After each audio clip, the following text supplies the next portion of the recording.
Viewers দেখেন আমরা একটু ঘুরতে বেরিয়েছি সৌদি আরব রিয়াদে, একটু রোডটা কাঁপানোর জন্য বাইরেছি। এখন এই ঠান্ডা আমাদের শরীরে কাঁপতেছে, ভাবছিলাম একটু আইটা রোডটা কাঁপাই দিয়ে আই। এখন বাইরে যে শীতের অনুভূতি চলতেছে, আমরা নিজেরাই কাঁপতেছি। ঠিক আছে, আর বাসায় ফিরে যেতেছি।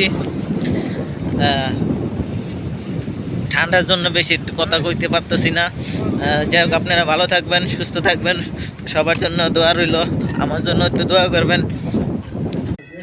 জীবন তো নয় যেন দুঃখের আগুন, জীবন তো নয় যেন দুঃখের আগুন, আপন জনে করে শুধু কানের দ্বার গুনগুন, টাকা পয়সা না থাকিলে